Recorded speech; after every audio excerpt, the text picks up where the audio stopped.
What's up, guys? Welcome back to my channel. My name is Joannis or Joe Hatagwa. I'm a Sierra Leonean American living here in Accra, Ghana. And if you want to know how to ensure that you have a business partner that'll help you scale your business here in Africa, then this is the video for you.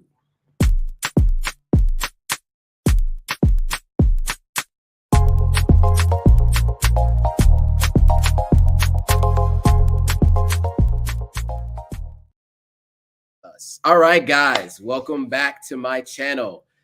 We are live and on all platforms. We're on LinkedIn, we're on Twitter, we're on Facebook, we're on YouTube, we are on Instagram, and we are on Twitch. So we're on many different platforms. If you're watching this as a replay on Instagram, what you're going to want to do is click on the link in my description, and that will take you to the live that we are on today. If you're also watching live, you can click on the link in the description to go straight over to the live so you can watch, because I will be presenting today. So if you want to see what people are writing on the screen, then jump over to the YouTube live to watch what is on the screen. Again, today we're talking about getting a business partner in Africa and why it's important and what you should be looking for and things you should do to ensure you don't get scammed. As many of you know, I've been here on the continent of Africa now for 2 years, and there are some things that that work across the board in many countries. There are other things that are different based on cultural differences, but for the most part, what we're going to talk about today are just general rules to consider. And these are things that matter when you are coming from a Western mindset and planning to move to the continent of Africa. Before we get started, I want to make sure that you guys can hear me. Can you guys give me a thumbs up so I know that you can hear me? Let me know that you can hear me. Can you guys hear me? On YouTube, I want to hear from you all if you guys can hear me. On Instagram, I want to hear from you guys as well. Everywhere else, I think if you can hear me in those two places, you should be able to hear me elsewhere. So I'll give it a second to just make sure everyone can hear me. But while I do that, I do want to just okay, so I got people on Instagram saying you can hear me. And again, if you're watching live on Instagram and you want to see what's on my screen and you want to be sure to follow along with what people are saying, you want to click on the link in my profile in my description, and that'll take you directly to the live. If you're watching the replay, the same thing applies, because I'll be spending most of my time focusing on the folks on the YouTube side that are going to be asking questions, and I will be sharing my screen here. All right, cool. Lenora says you can hear me in Brooklyn. Okay, great. Thanks, Lenora. All right, so today we're talking about how to get a business partner in Africa, and why we're going to talk about this is, one, I was kind of inspired by a newsletter that I am subscribed to, and one of the topics was how to find a partner in Africa, and then I used that as kind of a starting point for this particular live. I have partnered with a few people on different things, and through that process, I've learned a lot. And I want to ensure that I pass on that information to you all, because I think it's going to be really helpful for you if you're thinking about starting a business here on the continent, whether that's in Ghana or Sierra Leone or anywhere else on the continent. I wanted to make sure that this isn't just specific to those two countries. This is really more for the continent in general. I know that there aren't many things that apply to the entire continent. We're talking about 54 countries. We're talking about more than triple that in terms of the number of tribes and potential languages. But in general, these things are going to be things that will help you if you're planning to start a business here on the continent. So we got D. Harrison watching live from Charleston, South Carolina, and you can hear me. Nice. Thanks for joining. And Manelik is also here and can hear me loud and clear. Great. Glad that you can hear me. And then, of course, you guys have told me already on Instagram that you guys can hear me. And again, if you are joining, you're just joining, we're talking about starting a business on the continent of Africa and why you might need a business partner. So the benefits and the reasons for having one. So I'm going to, in a moment here, start presenting my screen, and we'll get right into it. So First things first, let me go ahead and share my screen. Oh, Claudia is watching from Dallas, Texas. Nice. Well, Claudia, I'm glad you joined. And those of you who are joining from Instagram Live, just you'll see a pinned note there. Just click on the link in my profile to be able to watch along live and see what I'm presenting on screen. All right, so I am going to share my second screen here. Okay, we're gonna share that. Cool. All right, cool. So, a little bit about myself for those of you who aren't as familiar. I am on a couple of platforms in terms of this authentic African brand.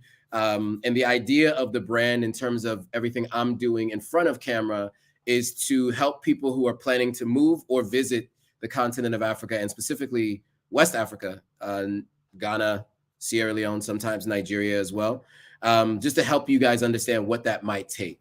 And so everything I'm doing around this brand is to help people prepare and or give people tools and services around, moving, visiting, or even buying products that are reminiscent of your travels or potential or ideas of future travel at some point in time in the future. Okay, so with that, I do have the YouTube channel where I post 3 long form videos per week starting this week. And I do 7 shorts. So YouTube shorts every week.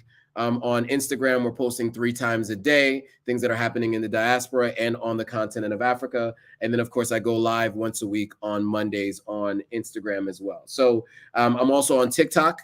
And so you can find me on TikTok. We have a little over 17,000 followers on TikTok, a little over 18,600 on TikTok as of today. 7,000 on YouTube and growing. And we are over 60,000 on Instagram. So, all of your support has helped us to grow. And we're going to continue to provide value to help you guys make decisions about the continent, whether it's business, love, or anything in between. All right, cool. So with that, again, 3 times a week and shorts. Make sure you like, comment, subscribe, share this with anybody who you know that's planning on either moving or starting a business on the continent of Africa. So really quickly, I want to talk about Authentic African because this has been delayed.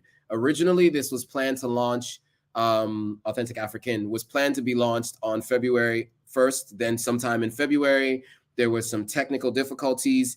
Doing business on the continent of Africa is not easy. And so sometimes the timelines in which you anticipate are not the timelines in which things get launched. And so this is just something that you guys are experiencing with me in real time as I am building a business and running a business here on the continent while I am talking to you all about this process, right? And so you guys get to learn about some of the challenges that I deal with. But when I am going to launch, I will do an entire live about the Authentic African website.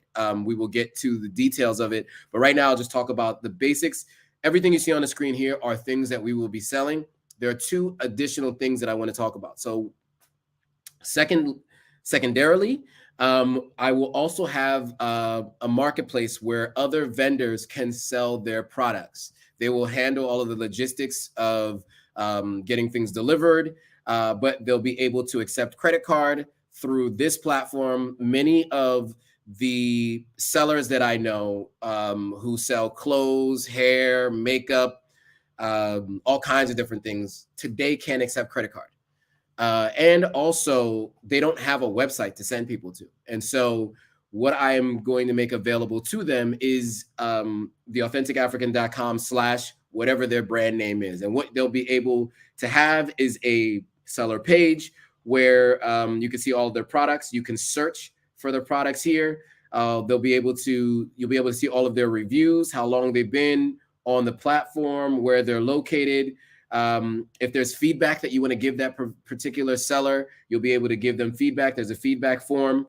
If they have any policies like no returns or You know, if you get the wrong size, you know, it is what it is. I've seen some policies like that. And then a description of the brand as well. So you'll get a chance to do a deeper dive into that individual seller, and they will have a link of their own. Most of the sellers that I know do not have a website, right? They don't have Shopify or Wix or any of the other sites that you could set up an e-commerce or WooCommerce that you could set up an e-commerce site with. And so this allows them to do that. And the business model for me is, of course, I very much like the Amazon business model. I would just take a small fee for each transaction, right? And so that is how I will be able to sustain the business, but also give them access to a website where they can share their products and collect credit card payments. So this is a brand new element to the site, which is part of why there's been a delay in launching. And so we'll talk about that more when we talk about the launch. And then lastly, there will be a mobile app available. So the Authentic African app will be the app that you will download to be able to access this e-commerce store. So as many of you guys know, most people here use their mobile phones, and you know, mobile sites are not that intuitive, not easy to navigate on a phone. So you do need to have your website or your, in this case, e-commerce store. You do need to have it in an app form, and it does need to be available on iOS and Android. And so for sure, I will be making sure to make this available on iOS and Android. Okay, so that is the Authentic African store that will be available by the end of this month, by hook or by crook, as they say.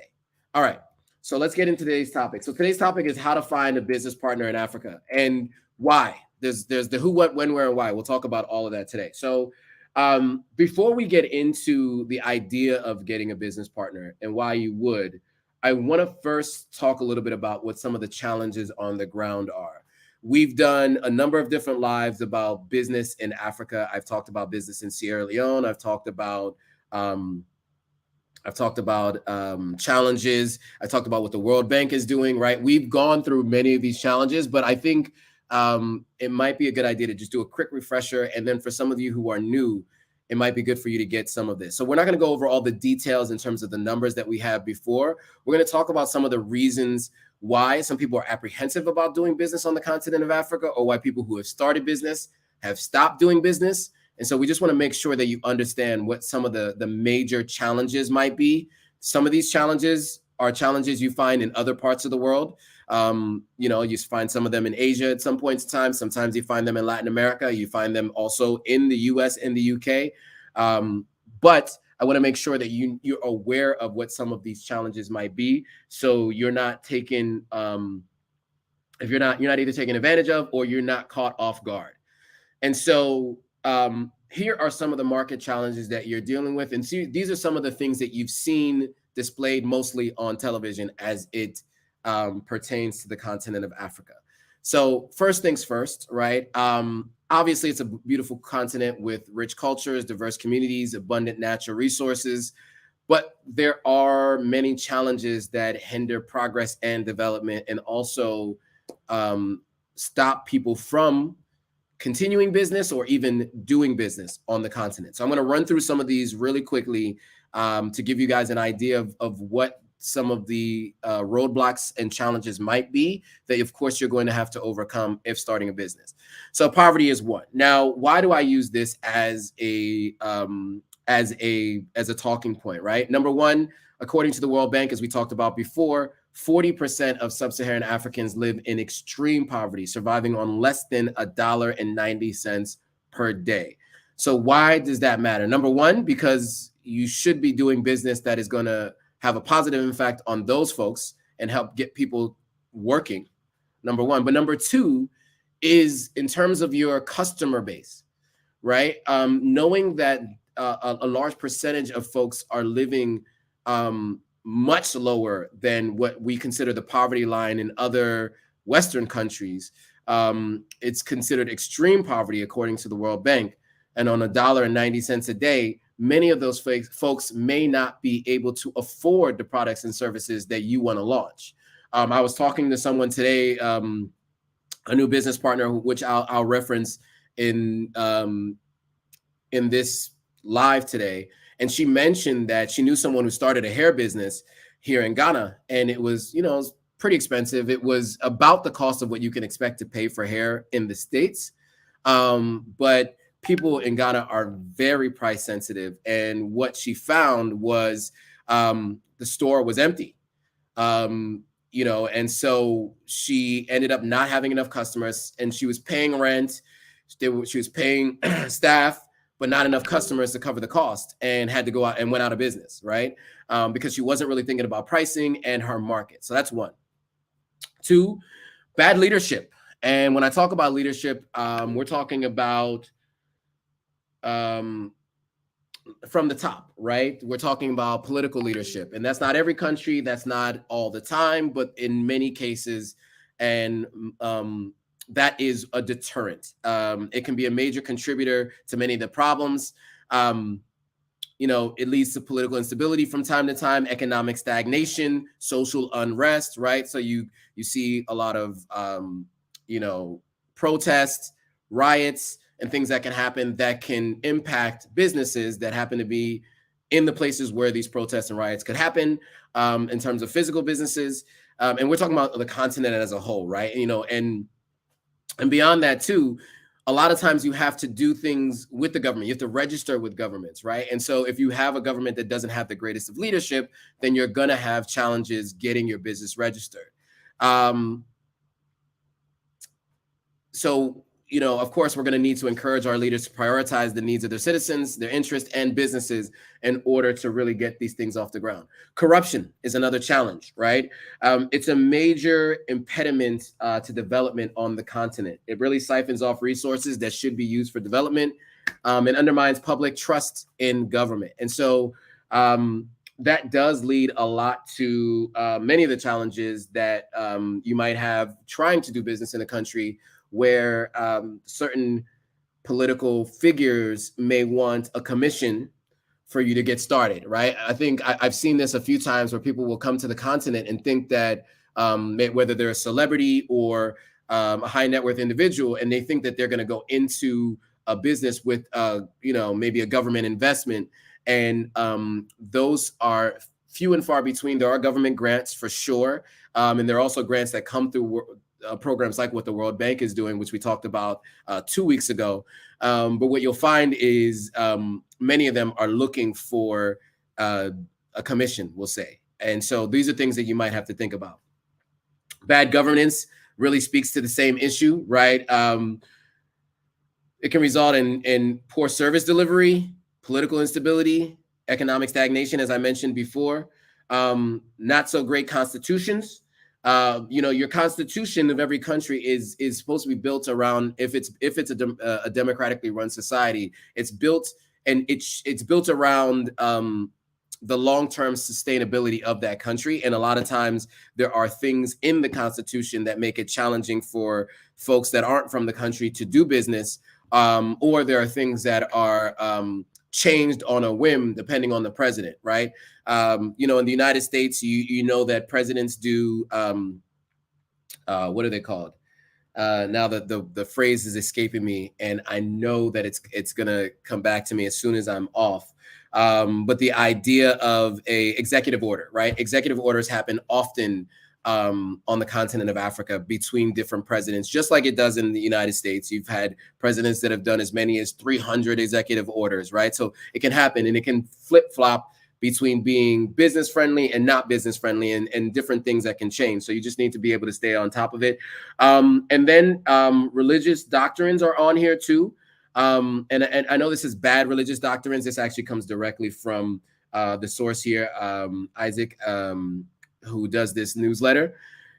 What he speaks to here is, it can be obviously a powerful force for good in a society, but it can also justify intolerance and discrimination from time to time. So depending on the type of business you have or who you might be in terms of your affiliations or preferences, let's say, there could be challenges for you doing business on the continent of Africa, specifically in certain countries, right?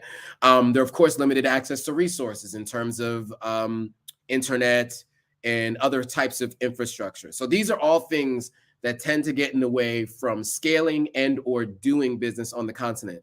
Now, If you find ways to get around this, which having a partner can do, you can be unusually successful here because of the fact that there isn't as much competition.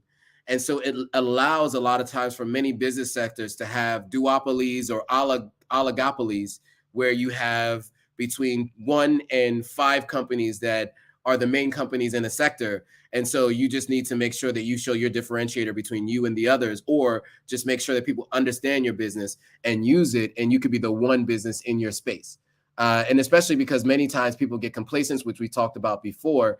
And so as long as you stay consistent and you continue to offer good products and services, and continue to market yourself, you can stand out from the rest.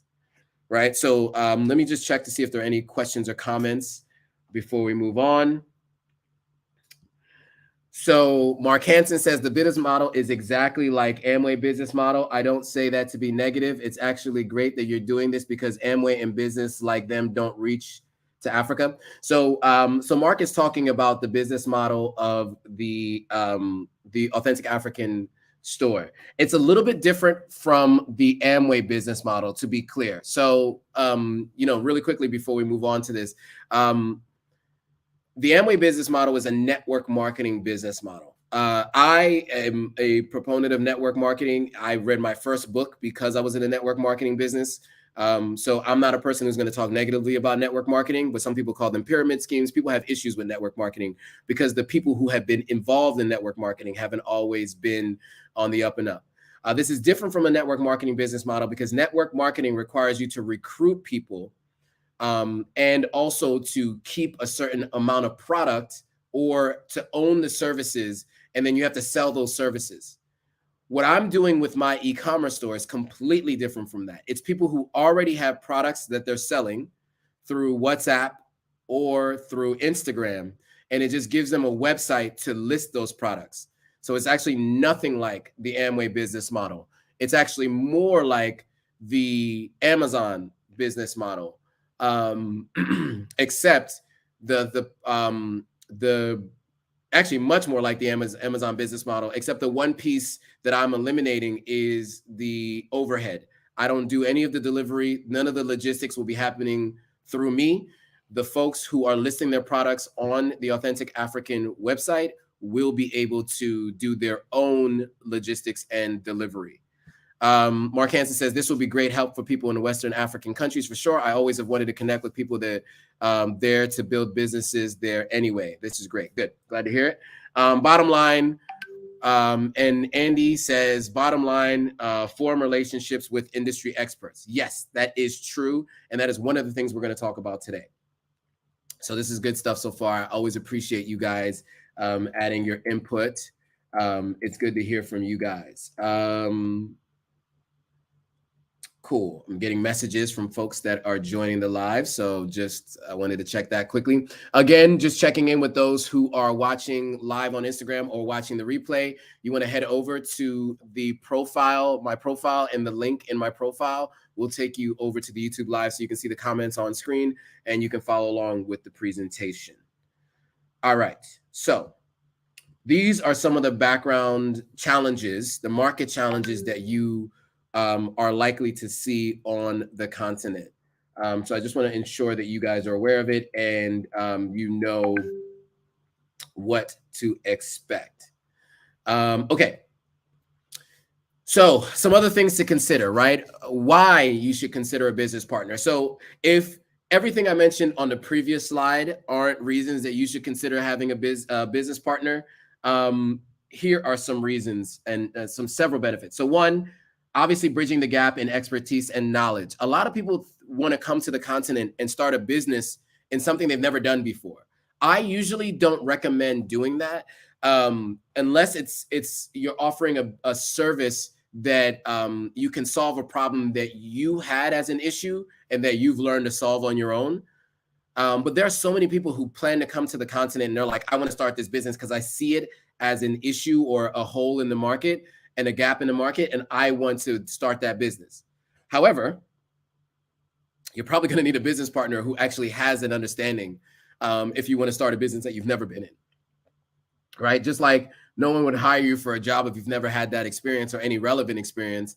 You also have to think about that if you're starting a business, right? But many people start businesses here without any relevant experience. It happens all the time. Some work out, some don't. Having more cash available for your business. If you have somebody else here that's a business partner and that has cash, they may make cash available. Greater borrowing capacity. If they have an established business or established business relationships, you may be able to borrow from banks, etc. They may be able to help you find high caliber employees. They can share the workload. They'll bring new skills and experience. And then, of course, they'll help you navigate the multifaceted culture and history of the country where you're doing business. This is really, really important. I cannot express to you enough how different each country on the continent of Africa is, and then sometimes how different each tribe can be within each country. And when you're doing business in a country that's in a continent that's completely different from where you grew up, there are so many things that you're never going to be able to see. It might take you 2-3 years, whatever, to fully understand certain things. I myself worked for a year at Jumia, e-commerce company here on the continent of Africa. It was based in 11 markets, and each market was different. And me not being Ghanaian, only having like Ghanaian American friends prior to moving to Ghana, every day was a learning experience. I'm talking about culturally. I'm talking about just dealing with things business-wise, right? Just knowing how things in culture kind of permeate their way into business. Like, Ghanaians are known for not wanting to part ways with cash, right? And so one of my challenges was, as someone pitching advertising and trying to get money out of brands, I'm dealing with brands, right, that maybe have a headquarters in Mumbai or in Bangladesh or wherever, right? And they have a local country representative. And if I'm dealing with the folks in India, they say, we have a budget of, let's say $20,000 for the year. But when I was dealing with the person locally in Ghana, they said, we have a budget of $8,000 for the year. And I'm like, well, where's that $12,000 difference coming from? And that's just because the folks that I had dealt with locally were really slow to part ways with their cash. And in some cases, they would even keep that as their own like commission, right? And so these are things you'll just learn as you do business, but having a business partner can help you navigate those things. Because without that, I wouldn't have known these things, right? And this also helps me select a business partner, having been here for 2 years and spent a year working as a department head at a multinational e-commerce company here. So Anne-Marie Harding says, before I finish the slide, I want to get into some of the comments. Good evening from the UK. What's up, Anne-Marie? Mark Hansen says, I agree with you on the network marketing business model with Amway, but what I mean is the website model. I recently had an Amway business and they did exactly what you're doing with your website. Did Amway allow you to sell your own products or only Amway products? I think that's the difference, right? I think you just got a link with your own URL. And people could buy from you, but it wasn't like you were selling your own products. You were only selling Amway products, right? And I think what you're saying is a follow-up is saying, yes, it's closer to Amazon, but they're similar and build great economies. Yes, thank you.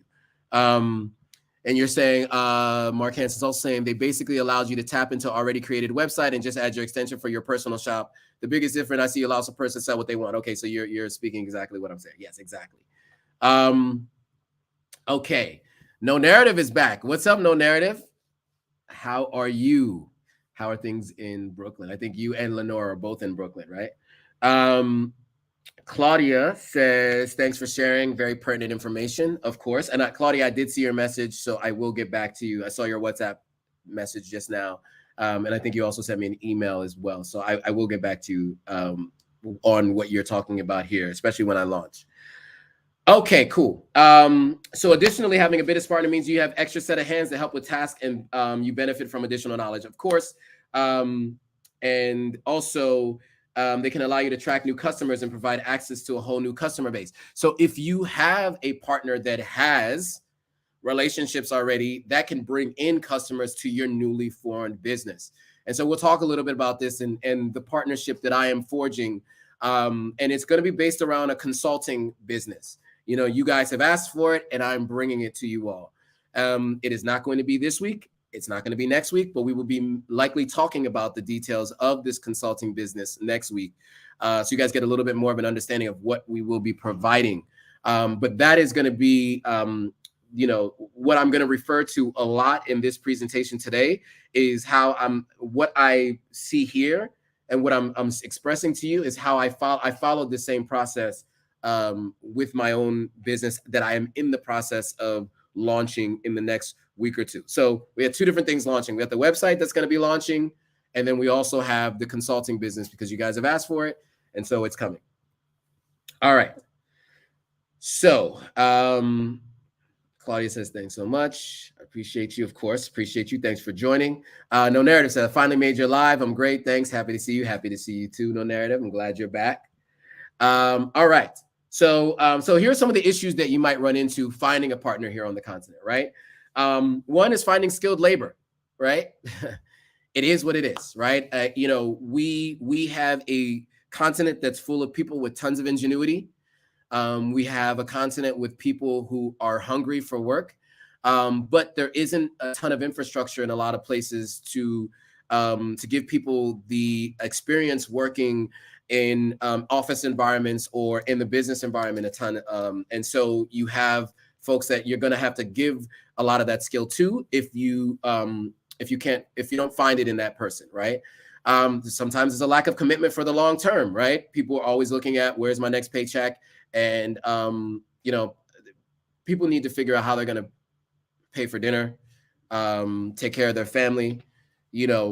We talked about some of the challenges, the economic challenges here. So people aren't always thinking about the long-term business, especially if it's not their idea and their business. Finding self-starters, people that are going to be able to go out and do the work without you telling them. And domain expertise is very difficult to find, especially when it comes to internet-related products and services. And that's just because internet penetration is at about 40% on the continent of Africa. So you have less than 50% of the continent's population using the internet. And many of those folks use just a couple of sites. So in terms of utilizing Excel, and I've talked about this before, PowerPoint, things like that, you have business professionals, of course, who obviously could use all of these tools. But there are folks that have done, who've worked in offices, who've worked even in government, who don't have those basic level skills. And so those things are going to be things that you either may have to teach, or you may have to search far and wide to find. So these challenges can make it difficult to find a suitable business partner in Africa. However, being aware of these challenges, entrepreneurs can take the steps to mitigate these challenges and increase your chances for success, right? So a partnership and a partner, who should you look at? What should you be looking for? When, which is now, and how. We're going to talk about all of that in this next section. So don't mind this subheadline, but a shared vision and goals are going to be super important. So the first most important condition to consider is, do they have a shared vision and goal? You and your potential partner should have some similar vision, obviously, and you should be committed to the same goals. You got to be able to agree on the direction of the company and the strategies to achieve success. So before choosing a partner, you got to take the time to discuss and align on long-term goals and objectives for your business, right? Like, where do you want to go with this? How do you want to scale this? Is this just a business that's going to make you a little bit of money over time? Are you looking to partner with them in a serious way? Like, you want them to be 50% partners? Or are you doing what I'm doing, where you're working with different people who offer services, and you are just the bridge between the person who needs services and the person who offers those services, right? And you have to determine what makes the most sense in terms of your partnership. And you must be able to, you must know that they're going to have to be able to act as if they are you if you are not around, right? You're going to need to know that they are going to have the capability and the willingness to operate a business on your behalf. So that is the topic of a shared vision and goals. Their experience, right? This is super important. Do they have complementary skills and experience? And not only do they must, right? So, it's a super important condition to consider. Um, it's good to maybe have different strengths and expertise that complement each other. An example of this is, as you guys know, I work in marketing and advertising, right? That's been my career, and that's what I do. As you see, I'm building these platforms based on my knowledge and know-how of the world of marketing and target audiences and how to get in front of people, how to determine what makes the most sense to present to folks, right? I chose a target market based on my own personal experience. And so that made it easy for me to build out the Instagram page, the TikTok and YouTube. And you can see based on your interactions that it's obviously working. That's great. I am not an accountant though. I don't do accounting very well. As you've probably heard me say, I don't do math in public. And so, obviously having someone who's good at accounting is going to be helpful. Operations, someone who's good at operations. I'm pretty good at operations. I'm good at bid and process. But it is important that I have someone who might be better at that, especially locally, right? Because I myself am not the best at building out operations. I mean, I know what I think an operation should look at, and I've done it before, but there are probably people that are better at it, especially here locally. And so either I outsource that to someone who has that skill set, or I have to learn it, right? And so ideally your business partner can do it. Here's a comment from Mark Hansen. He says, bro, I'm all in. You don't need to convince me anymore. Just tell me where to send the check. No, but seriously, I want to work with you on this if possible. Absolutely. We'll talk about it when I launch next week. Right now, we're working through the details of pricing and services. But either next Monday or the following Monday, I will go through all the consulting services. We'll list them out, why you need them, what you'll get, and maybe we'll talk a little bit about price as well. So making sure that you find a partner that is good at some of these things, this will ensure that you have a well-rounded skill set that both partners can contribute meaningfully to this business. And of course, it'll be around for the long term and can scale. So questions you need to ask yourself, right? Have you actually seen them in action? Have you seen them do the services for you, yourself, or someone you know? So with the consultative services, for instance, one of them might be clearing products or clearing items at immigration and customs. And I have run into this issue in Sierra Leone. And a friend of mine knows some people there, so she helped out there. But when I was here, another friend of mine, a Nigerian American who owns a condo here in Ghana. Actually, you might have seen that I did my last live from her condo in Cantonments. She ran into an issue at customs and immigration. She was just speaking candidly, right? And there were some challenges that she ran into, and through her frustration, she may have said some things that actually made it more difficult for her to get her things out of customs.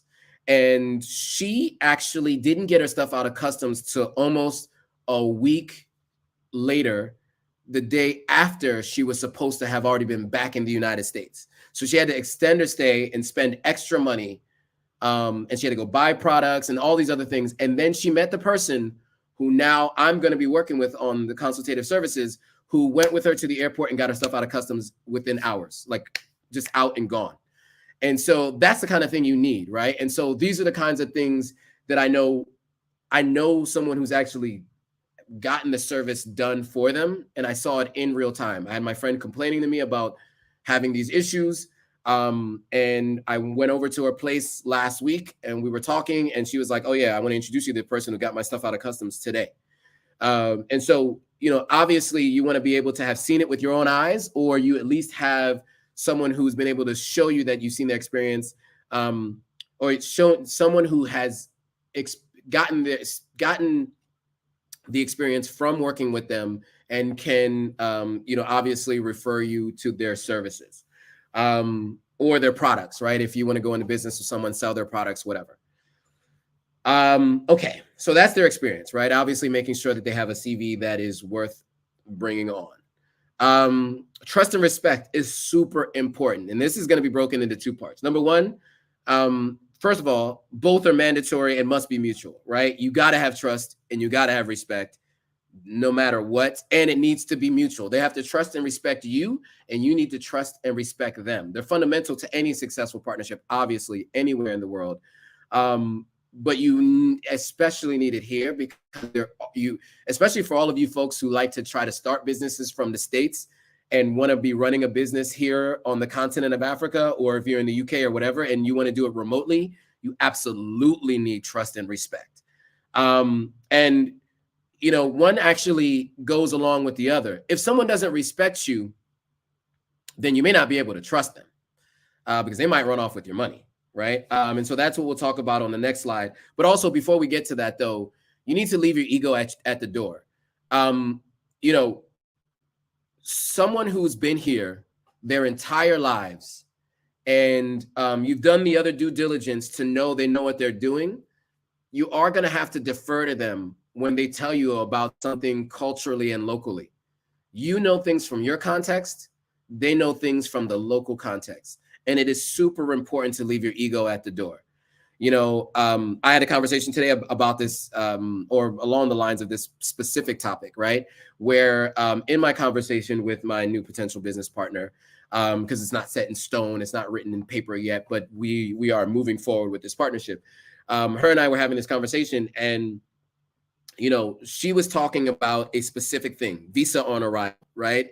And I am familiar with visa on arrival. I had a friend that just traveled to a country that had visa on arrival. I've been to Egypt where they did visa on arrival. They used to do visa on arrival in Ghana, and I couldn't for the life of me understand why it was necessary, right? It was like, to me, it doesn't seem like there's a, but instead of saying, I don't think that it's necessary, I had to just ask a question, just understand why it was necessary. And she was absolutely right. There are many people that need visa on arrival, and the way it's done is very specific to needing a rush visa. And it's a very specific subset of people who tend to be a lot of people. And I was not even aware of this. And it was important for me to hear her out and to leave my ego at the door. Because just because I'm familiar with the idea of visa on arrival, Ghana's no longer doing it the way they used to do it. I did it when I went to Egypt. It was completely different in context to Ghana and what's happening now. And if had I not put my ego to the side and thought I knew it all, I would have missed out on offering this service, or potentially sullied the relationship by not respecting her knowledge and trusting that she knew what she was talking about. And I'm glad that I listened, because she absolutely put me on to something that I didn't even think about. And it's an amazing service, this visa on arrival service. So for example, and I don't mean to be pitching this, but like, if you decide you want to come to Ghana and you booked your ticket and your flight is like 3 weeks away or 2 weeks away, which happened to my friend in the States, he didn't have his visa. And so he had to pay extra money to push his flight. Whereas, had I known about this service and offered this service at the time, this was back in 2021, he would have been able to get his visa as soon as he landed, because this can be done in 24 to 48 hours, getting you a visa locally. So, and getting you documentation that you can fly with. So you can leave your country of origin, land here, and get a visa as you arrive at the airport. That's a different kind of visa on arrival than what they used to do. And you have to have connections to be able to do that visa on arrival that I just talked about. And so this specific conversation today was where I had to leave my ego at the door, because I had no idea that this was something that was needed and that could be done in the time frame that it was done. And now I have a service that I can offer to people when the time comes. And then trust but verify. So Mark Hansen says visa on arrival is dope. I need that too. Yes. So it's different from the old visa on arrival, right? Like, you're still going to need to do the work before you come. But like, let's say your flight is, today's Monday, March 20th. Let's say your flight is Wednesday, March 22nd.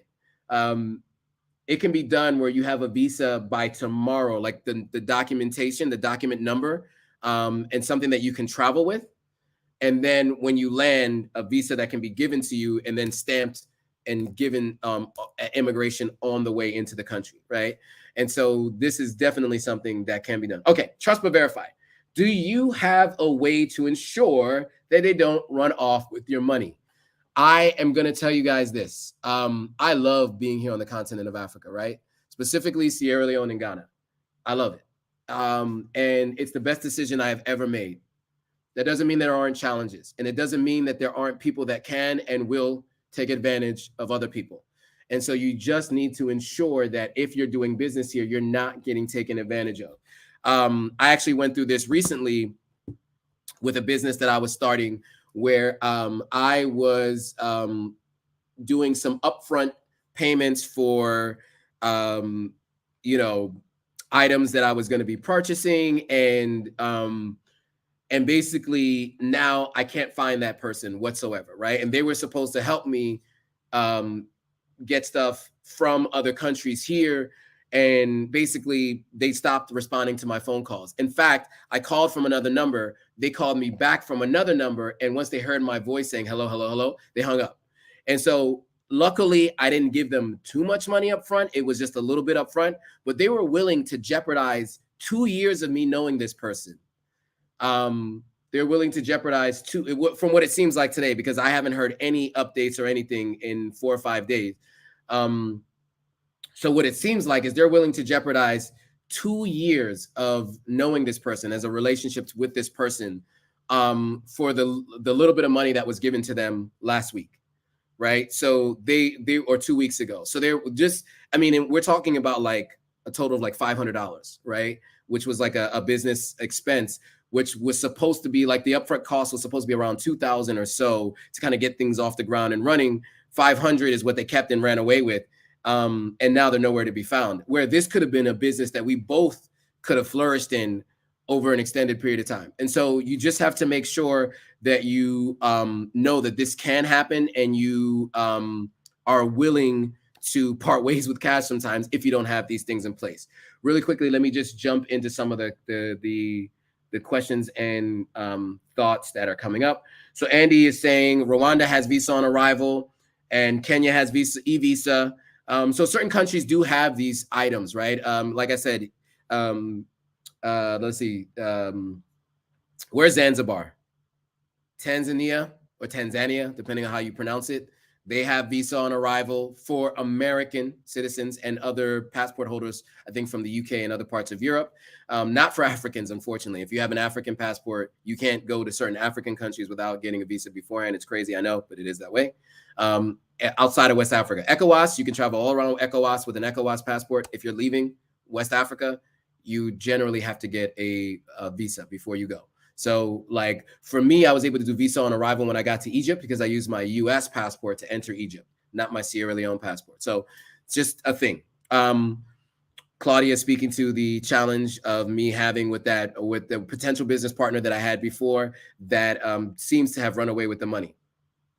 Nicole Noel is asking a specific question about visas. Tend to last about 90 days. Depends on the type of visa, but they tend to last about 90 days.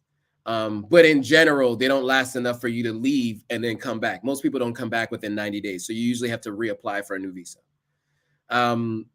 Some visas, though, can last for longer than that. Let me take that back. I had a visa in Sierra Leone when I first got my visa that lasted for 2 years. So I initially got a visa in 2010. That visa had expired by the time I went back in 2017. That visa lasted until 2019. Even though I had gotten my dual citizenship where I didn't need the visa anymore, I still had the visa and I was still using it. So some countries offer certain types of visas that can be 2 years. Some visas are 90 days. It's really all dependent on the country and what you apply for. And so when it comes to the visas that we're working on, we'll give you those details when the time comes. I don't have those details as of yet. So back to the trust but verified discussion that we're having here. So as I mentioned, so you want to ensure that they don't run away with your money. So one of the things that can help is having mutual relationships that they don't want to jeopardize, right? There can be someone that they're already working with, that they're already doing business with, that is offering them more money, that they won't want to jeopardize that relationship by messing with your relationship. So for example, My contractor that is building my house right now has a long-standing relationship with a very well-known Ghanaian who spends a lot of time in Sierra Leone, right? He owns 2 properties. He has a hotel and he has a big house in Sierra Leone. And this contractor does a lot of work on that house. If something goes wrong, I can always go to him, the mutual person that we have, and he'll straighten out things with the contractor. For example, in December of last year, someone working for my contractor stole a bag of mastic, which was something that you kind of put over top of the bricks before you paint over top of it. He stole a bag, kind of just walked out with it. My caretaker called him out on it, saw him, called him out on it. The guy said he's not stealing it, but whatever, and just took it, right? I called my contractor. My contractor was a little lackadaisical about it. My contractor tended to believe the guy who worked for him because he's worked for him for so many years. But then I called the mutual person we had in contact. And that mutual person told me, you know what? I actually was just redoing a room and I needed mastic. And I gave this guy money to go buy mastic. So what the guy did was he took the money for himself, took a little bit of that money and used transportation to go to my site, take a bag of mastic, and then use that. So instead of taking the $50 to go buy a bag of mastic, he took $5 to transport himself to my site, take the bag of mastic, use some of that on the job at the mutual person's house, and he thought he was just going to go drop it back off and everything was going to be all good and just keep basically $45 extra for himself. Well, when I told the mutual person talked to the contractor, and the mutual person spoke directly to that individual. That individual not only took the mastic back to the location immediately, but he was very apologetic. And initially he said he wasn't going to complete the work. He was over it. He didn't like that somebody was saying that he stole, he would never steal, blah, blah, blah, blah, blah, all the stories he was telling.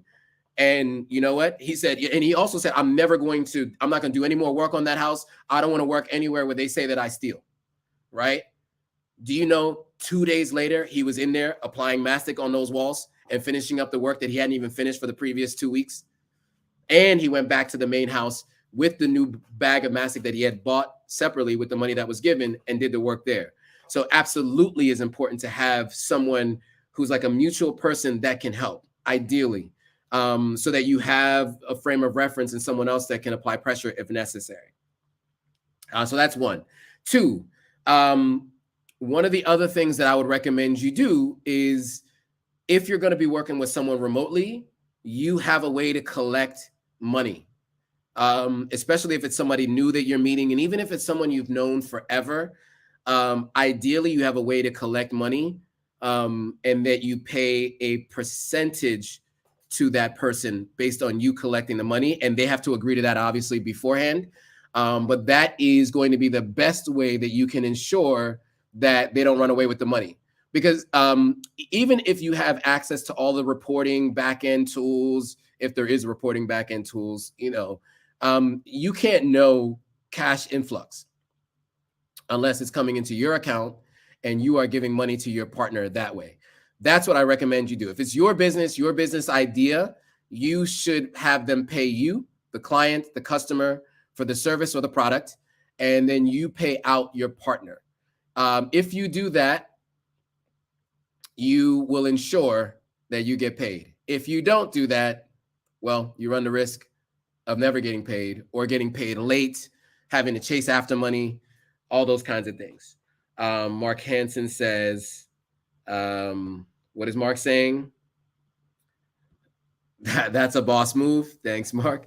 Nicole Noel says, sounds like contractors in the States. Contractors in general get a bad rap, from what I hear. Every time I talk about my challenges with contractors in Sierra Leone or in Ghana, people say the same thing. I had somebody who's building a house in Uganda. I know someone building in Nigeria and someone building in Kenya, and they all have the same issue. And then, of course, my friends in the States who have people working with them as contractors have a lot of issues as well. So contractors in general just have issues. But these are things that you can do here to ensure that that person doesn't run away with money.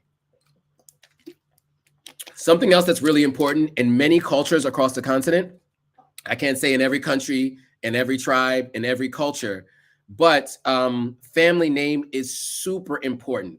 I think we in the States, and I'm speaking to the States, we can be prideful about our last names to a degree, but most people in America are kind of like immigrants.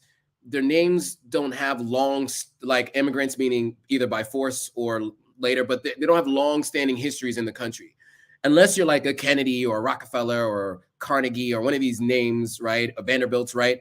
There are not names that like ring bells around the country. These are not names that people really care about too often. And so many people share last names, especially with shared slave lineage or, the Jones, the Jacksons. These are all names that are just names, right? Like plenty of people have those names. There are certain last names that are as common as certain first names, right? I don't know how many Johnsons, Jones, Jacksons that I know, right? And so not everybody really holds on to their names the way I've seen happen on the continent. And people do not want to bring shame to the family name here on the continent. That is a really important thing I've seen in many different cultures around the continent. So not just in West Africa, but also in East Africa and in South Africa as well. I've seen this in many different instances. So, obviously, it's good to know where people live and it's good to know their family. For example, my previous contractor, I had given him money for a portion of work that he was supposed to do.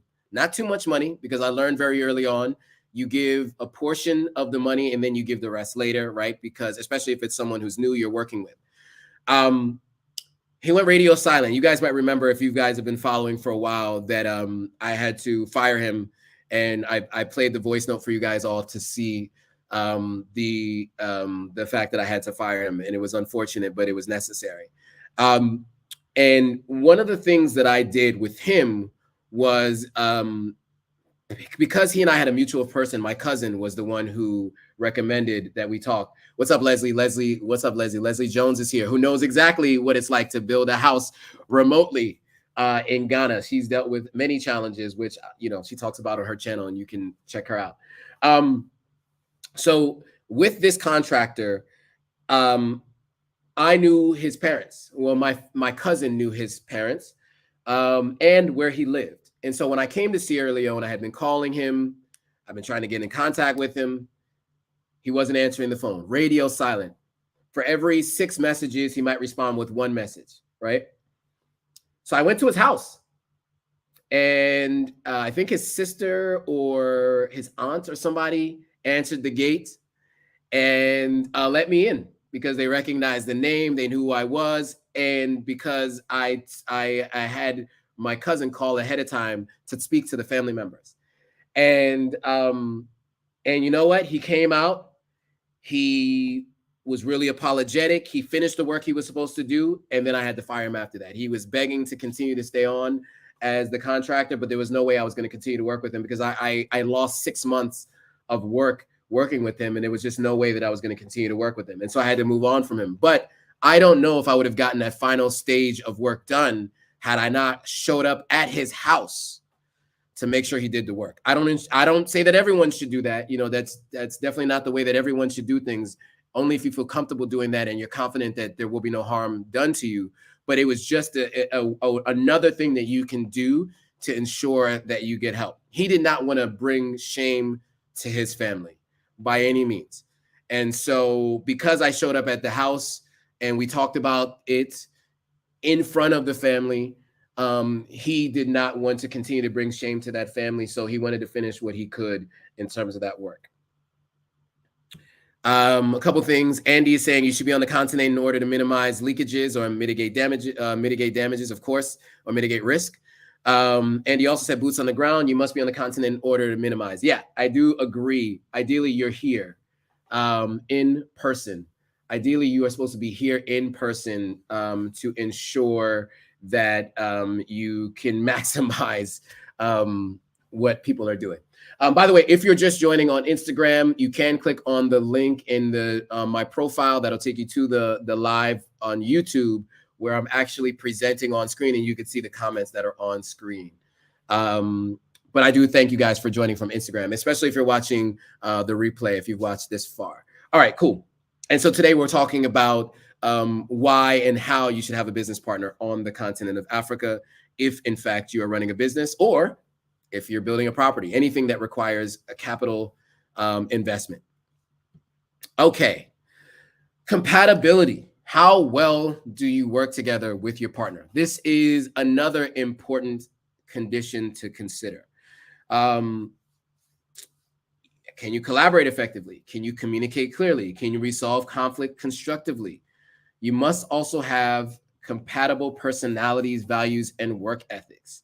So this business partner that I talked to you guys about, I know that we are compatible in terms of business because we share a lot of beliefs. When we were talking, it just all flowed out. We had like almost a 2-hour conversation unprompted the first day we met. We talked about a whole range of different things, about Ghana, about West Africa in general, about her experiences in business and what she's doing, about my experience.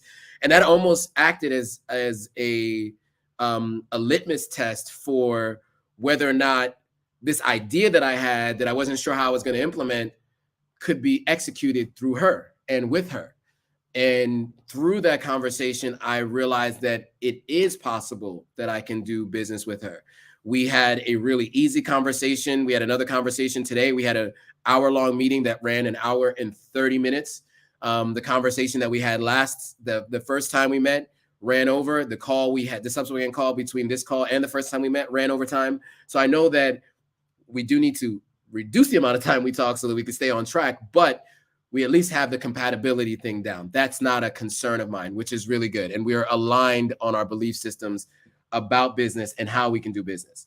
But you should be patient, and sometimes it takes work to get it right. So, if you're not compatible with someone, if you index really high on some of the other things, maybe you still move forward with that person. But sometimes compatibility really is the glue that keeps everything together and keeps you going through tough times. So this is a very strong component, probably a requirement. Trust and respect are definitely requirements. Compatibility could be a requirement. It depends on you.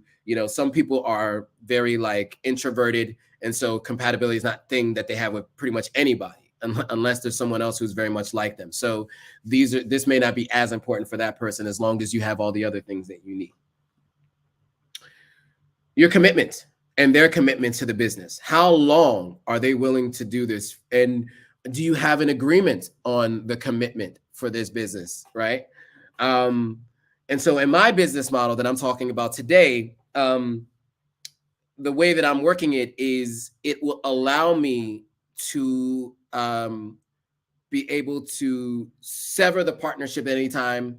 She could also sever the partnership at any time with, obviously, we'll have to work out the details on how long of a time frame we'll do to sever the partnership.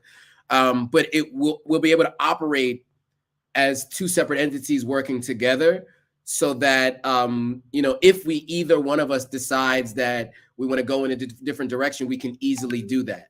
Now, that is different from someone who is going into a business partnership where you are pulling in resources and finances and you're, doing a business bank account and you guys are both accessing the same business, right? That is going to require you to have a real understanding of whether or not they'll be willing to make personal sacrifices and prioritize your business over other commitments when it's necessary. You're also going to need to know if they've shown their willingness to stick to the business for a long time because they've done it with other businesses. Like my potential business partner that I'm talking to has had other businesses for extended periods of time.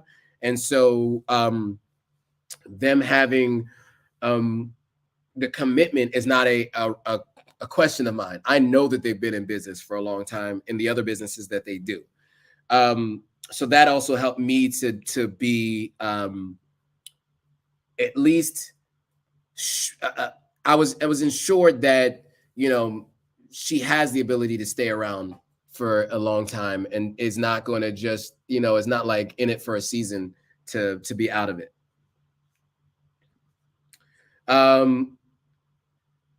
The time or financial investment is a question, right? Are they willing to invest their time or money or both? This is really, really important, right? Financial stability is obviously critical to any business, right? And so, is your partner in a similar financial situation? And by similar financial situation, what I mean is they don't need to be generating the same kind of income as you, but ideally they have income coming in, right? So that they're not joining your business out of desperation, but are actually joining your business as a partner, someone who can work with you, not necessarily for you, right? And so you should also have a plan for how the business will be financed in the future, and maybe willing to take financial or time risk together. So let me just go back to my example of the business that we're talking about here with this consulting business that I'm working on with this partner.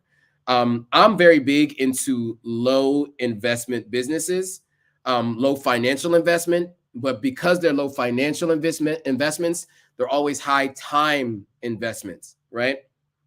So you're going to need a partner that's willing to do the legwork, get the answers that you need before you get started. Her and I had a conversation today about some of the things that are going to be needed around immigration, around getting drivers to pick people up from the airport where necessary, around the visa on arrival fees and things like that. Stuff that she's done, but just like making sure that we just put it together, everything in terms of pricing and list it all out. And obviously, I don't have the ability to quickly research these things, right? And so without question, she was ready to just jump right in and to do that research and get back to me with next steps, right? And obviously, that's something that you're going to need, especially if you don't have the resources and the ability to go find those things, right? And so that's that time investment. And then there is a bit of a financial investment, right? I mean, she is going to have to travel to these locations, to the airport and to different places to talk to different people. She's going to have to use up credit on her phone to talk to people, but she's willing to put that investment in because she sees the long-term strategy right here of working together and the potential for us to do business together. She sees it. And that's the kind of partner that you want to have, right? Someone who's willing to do that. Just like I'm willing to do other research on my end and do other things that I need to do, you're going to need someone who's going to be able to be willing and ready to do that as well. Okay. So in conclusion, so what should you keep in mind after this is over? Like you walk away from this live, what should be top of mind? Number one, be on the ground as much as possible. A couple of people have said it today on the live, and it's super important. So make sure you do that. And if not, make sure you have competent people on the ground that are working on your behalf, right? Obviously, choosing the right business partner is a critical decision that can have a significant impact on the success of your venture. Of course, by considering the conditions that we've talked about today, you can increase your chances of finding a partner that's right fit for your business, right? Obviously, you want to remember that a good partner can help you achieve your goals, while a bad partner, of course, will hinder your progress and cause unnecessary stress and conflict. And you don't need additional stress and conflict when there already is stress and conflict, right? So, just these are some of the things to consider. Again, if you can, have a mutual person of interest. If you can, talk to someone who's actually used their services. And if you can, be on the ground as much as possible, for sure. I would definitely make those recommendations. And that is everything for now. Any questions, comments, thoughts on anything we talked about so far? I definitely want to hear from you all. Let me know. I'm going to give it another second for the questions to come. Shout out to Denisha for joining. Shout out to Unbroken. Nana just joined. Yeah. Let me know if you have any questions. My Desire just joined. And if there aren't any questions, that's fine too. I think maybe that just means this was self-explanatory. But I'll give it another second just for any questions. Oh, Lenora says, amazing as always. Thank you, Lenora. I appreciate it. Glad you found it helpful. And Lenora, part of the reason why I decided to do the consulting business is because of our discussion. Was it now 4 weeks ago? The time is all blurring together now. But Lenora and I had a lengthy conversation about some of the things that are needed here. And when we had that conversation, I was like, well, yeah, of course, I want to have a consulting business. I would love to. I just wasn't sure how I was going to do it, right? And so now that I've met this potential business partner, likely to be my business partner, I now feel very confident that I can launch this consulting service, and you will have basically the ultimate guide to visiting and moving to Ghana. So everything from, like I mentioned before, driver's license to visas to residency permits to buying land, all of that will be included. And I was told that this is a need. Lenora, you expressed that to me, and so did a few other people on live. And so I am going to make sure I offer these services. And so yeah, I appreciate you guys. You guys pushing me to move in that direction.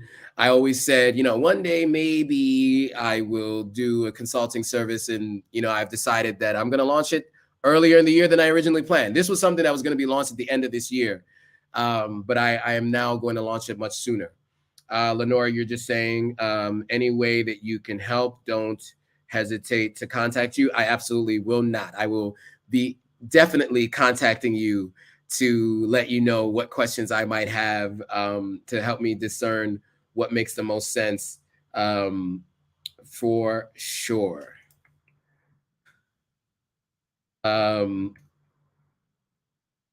Yeah. So any other questions, comments, concerns before we bring this to a close? All right, just messaging some folks that I'm going to need to communicate with after this live. There's always something going on here on the continent. I will say that. It is never a dull moment. Never a dull moment. There's always someone who needs help with school fees, or someone that's in the hospital, et cetera, et cetera. So Lenore says, I know it's late. Good night. Yes, it is 10:13 as of right now. All right. So it looks like there are no other questions or comments. So I want to thank you guys all for joining as always. Oh, okay. Right as I was saying that, here we go. Leslie says, why did this new partnership add confidence to start your consultancy? Great question. So originally, right? So many people ask me, like, can you be a consultant, right? Can you help us with the move to Ghana, or even with the move to Sierra Leone? Now, with the move to Sierra Leone, I can do that much more easily because I've gone through the process of opening a bank account, starting a business, getting my dual citizenship, buying land. And so I know who helped me do that. And I basically can say, come to me and I can point you in the right direction for all of this stuff. Just pay me and I'll do that. And that's really easy. Now, setting up the infrastructure for that and all of that was what I was planning to do. In Ghana, I know a little bit about a lot, but in terms of all of those elements I just described that I have the ability to do in Sierra Leone, I do not know how to do that here. And this partnership gave me confidence that I have someone that can do those things with me. So I met her. She works full-time with NGOs, and we may or may not do an interview with her at some point in time in the future. She's not a really big fan of going on live, but she's really, really knowledgeable. Ghanaian, works with NGOs here, and has a couple of businesses here in Ghana. And she's done the work already. And she knows how to navigate the complex Ghana ecosystem. There are certain things that are more obvious to me in Sierra Leone than are obvious to me here in Ghana. So when I run into challenges here, I don't know how to grease palms properly here. I don't know how to approach it. I don't know how much to give. I don't know those things. And so you need someone who can do that to expedite certain things. And she knows exactly what buttons to push and who to speak to. And so instead of me having to take an entire year to do all the research, put it into documents, figure out what all of that looks like, and then find people to help me facilitate it, I actually have someone who's already done most of that, or knows where to find the answer to those questions, and can do it like today. So yeah, that is why I feel more confident. Hopefully that answers your question, Leslie, but that's definitely why I feel more confident starting the consultancy. Mark Hansen is saying, I will definitely be checking in with you next Monday so I can learn how to get started with you. Nice. Manelik says, don't forget to tag and share. Yes. Like, comment, subscribe, share this with anybody you know who is planning on starting a business here. They absolutely need this information. I will tell you right now, so many people don't have this information and so many businesses fail, especially for folks who are in the diaspora trying to come here and start a business. Okay. I figured it out. Now I'm back on video on the Instagram Live. Okay. Nicole Noel says, does Wi-Fi also go out when the power does? Great question. If your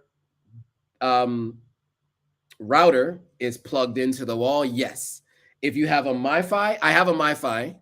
So if I have the MiFi on, I can just jump over to that MiFi when the power goes out. And in those cases, I can still remain on the internet.